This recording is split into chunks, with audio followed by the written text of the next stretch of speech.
Hey everyone, so I'm still a bit snuffly, and what's the best thing you can do when you're sick is cook for other people. So today I thought I would try and make pita bread, and I'm using a recipe from another YouTuber, Spices and Flavors. So I'll link her website or her channel in the description, and you can go and check out all the other recipes that she does. But today we're going to try and make pita bread.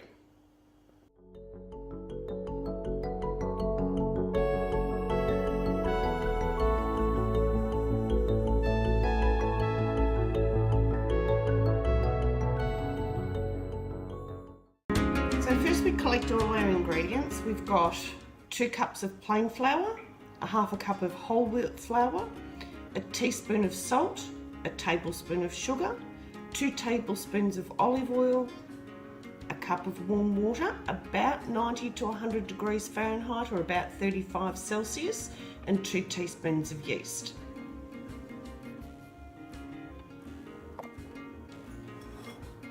So firstly we add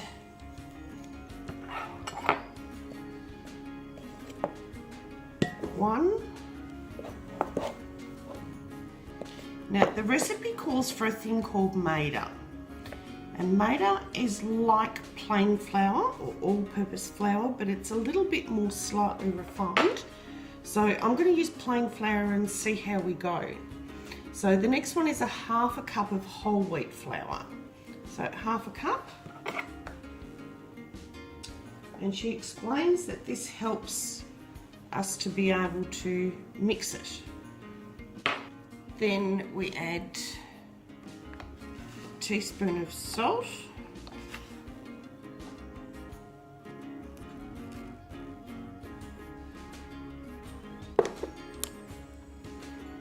a tablespoon of sugar,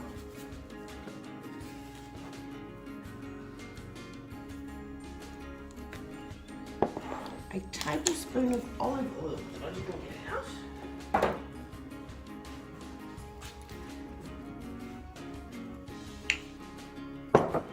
so these ingredients will mix together.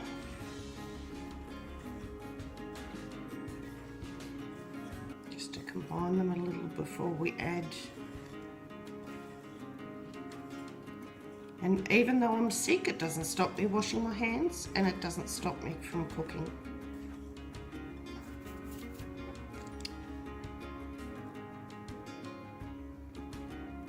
I probably wouldn't host a dinner party if I was like this, but certainly cooking for the family. These are bugs that they've been exposed to. So let me just do that. Tablespoon of olive oil, and I'm just lightly mixing it all together.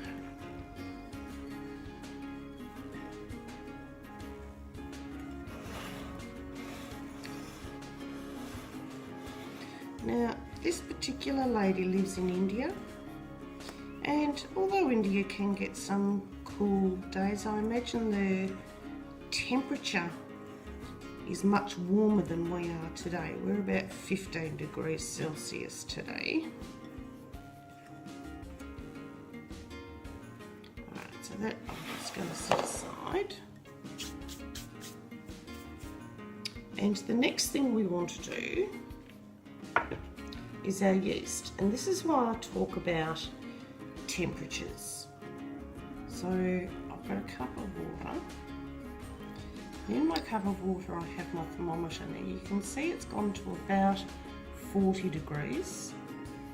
That's not going to kill the yeast, but because we have a particularly cold day, I don't want this to take forever. Also, the temperature of the container was cold, so even if I take the temperature of that now,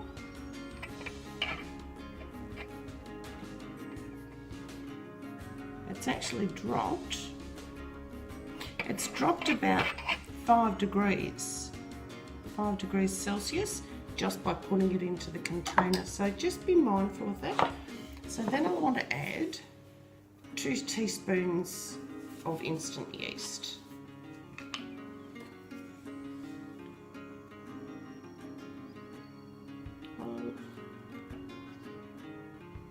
to.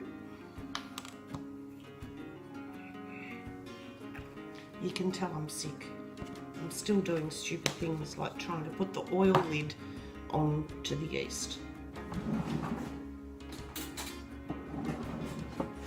So we're just using a spoon so that when we mix it, there aren't any clumps in it.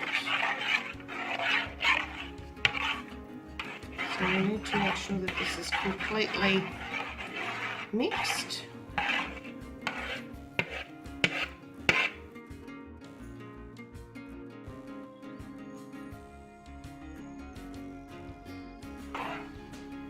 So if you have a look, gotta get the handle in the way. So that's completely mixed. That's just the yeast and the warm water.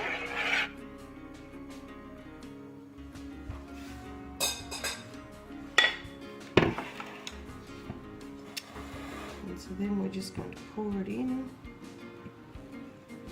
and mix it together. Now, one of the things that she stresses is that the dough is supposed to be tacky. Don't be tricked into thinking that you have to add more flour because the dough is tacky.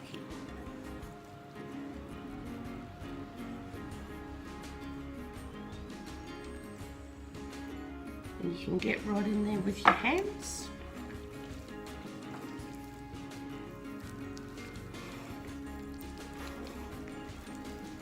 Make sure it's thoroughly mixed. And in her video, she actually shows her hands and they look just like mine, all stuck with dough. So the trick with this is that the more you knead it, the more it... Alright, so I have my tacky dough.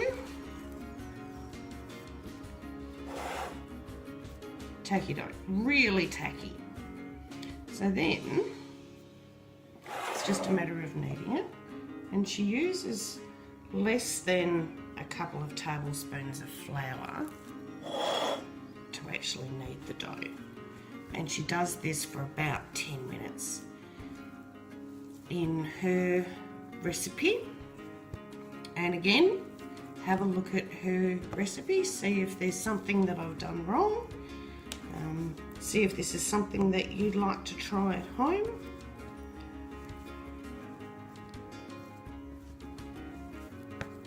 And to me, there's nothing more satisfying than making your own things from scratch.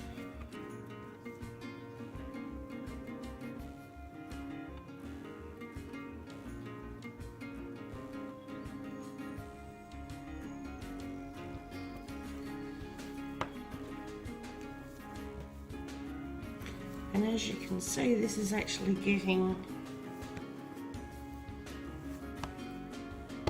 still tacky, so we need to keep kneading it.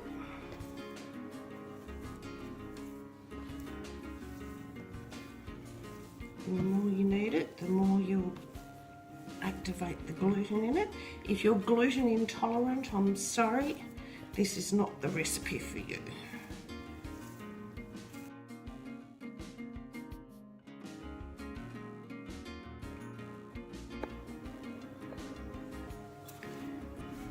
So you can see it, I cut out all the hard working kneading. You'll notice that my hands are clean. All of the dough has actually been absorbed into my hands.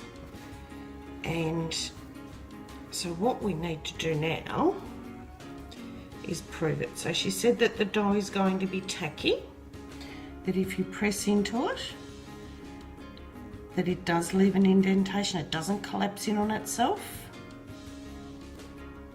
but that it starts to spring back, but that it is still quite tacky. So we need a bowl. We need to put just a little bit of olive oil into it.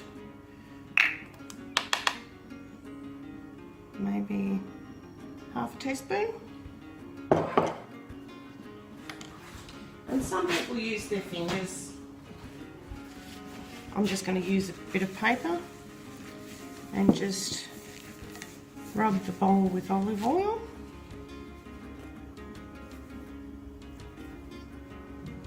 And place our dough inside. Now that needs to double in size. So we're just going to protect it from evaporating using the tea towel.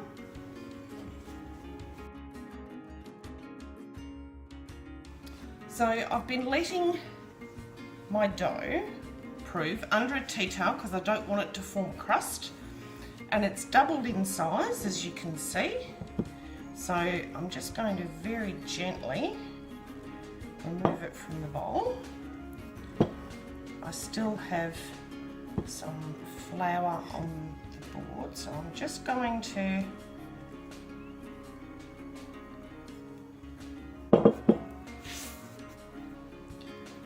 flatten it out.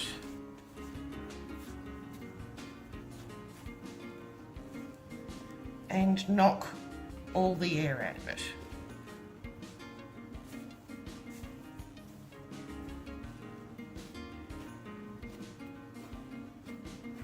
And then all I need to do is cut it.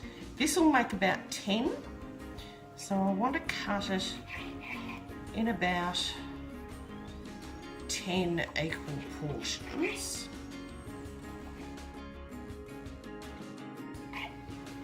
Alright, so the idea is that you get a piece and you fold it under. And you keep folding it under, and what that does is it creates tension. I'm just going to put a little bit of flour on my fingers because it still should be tacky. The idea is that you get your moisture, and that creates the steam, and you'll see, hopefully this works. Alright, so there's one.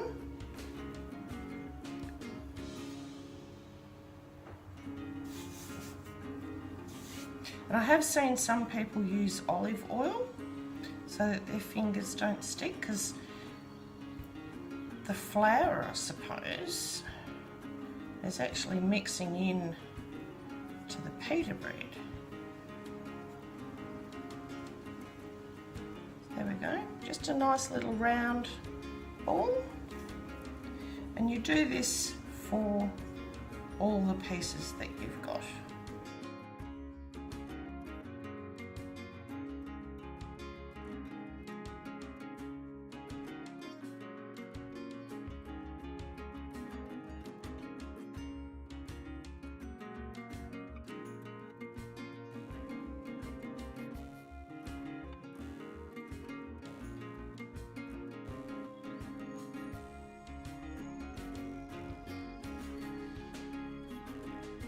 The ball of dough.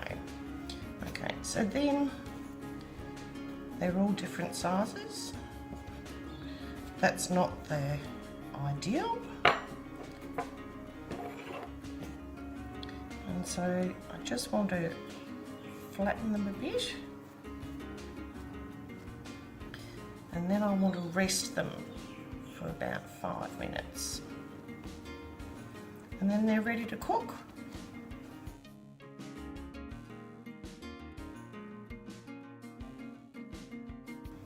So I'm going to cover them with the tea towel, let them rest for 5 minutes. I don't want them to develop a skin, so I'm going to rest them for 5 minutes and then we're ready to cook them.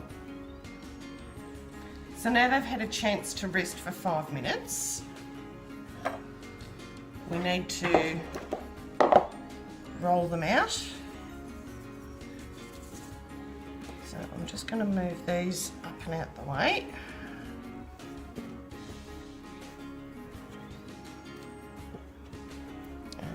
Work on this one, and somehow or another I've lost my only rolling pin, so I had to go and buy myself another one. It doesn't want to let me into it.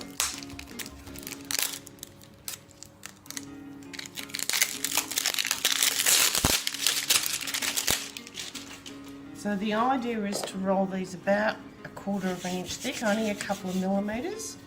They're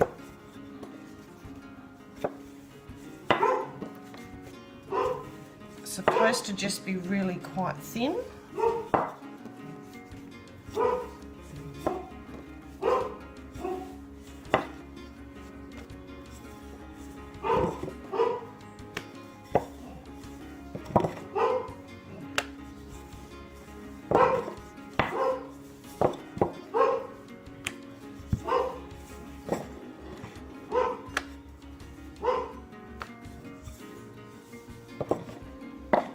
And then once we've got it rolled out thin, then we have to get the pan hot. If the pan's not really hot, it won't do the job.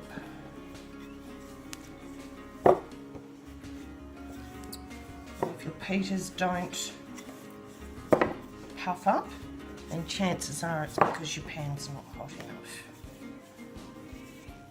Uh-oh.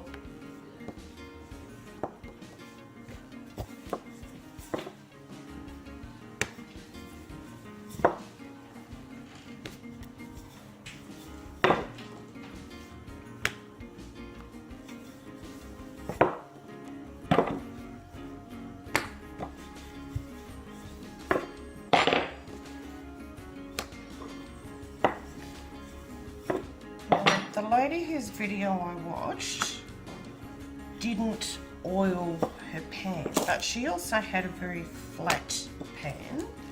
I've since watched another video and he just uses a fry pan and he lightly oils it. So come with me and let's see if we can make a pita. Okay, so my pan's on. I've got it on high heat. The handle's smoking. I'm going to put a tiny little bit of oil in. Just a tiny little bit.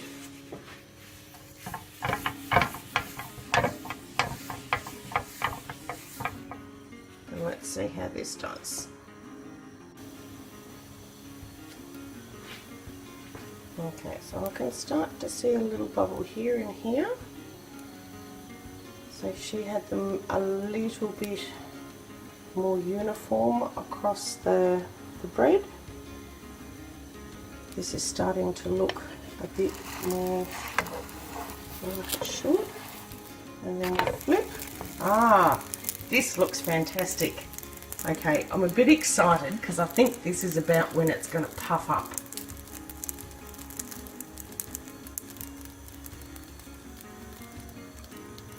Because the steam inside the dough should actually make it puff.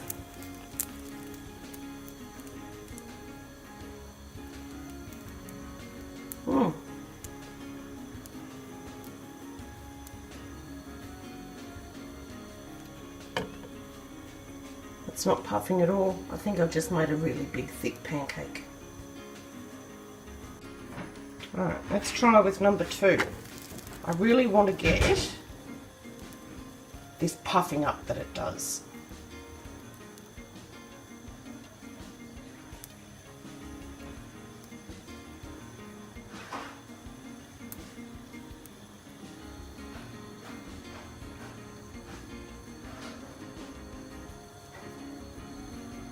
I can't yet see the bubbles.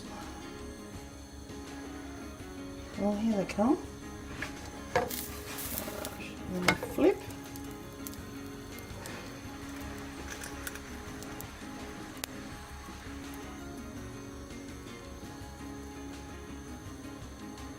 Here we go. Here we go. Here we go. Here we go.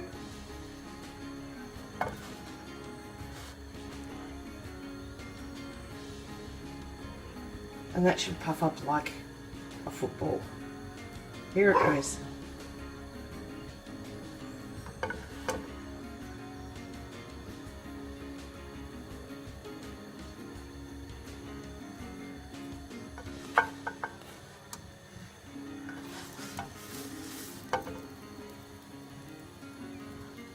There we go, one perfect pocket pita. So this is the piece de resistance. This is my pocket pita. So let me just get a knife and I'm going to cut it in half and we should see a perfect pocket pita. So you can put anything in these. I've actually just cooked myself up some chicken, some homegrown tomatoes, and I'm eating them. If I was feeding someone else, I might some cheese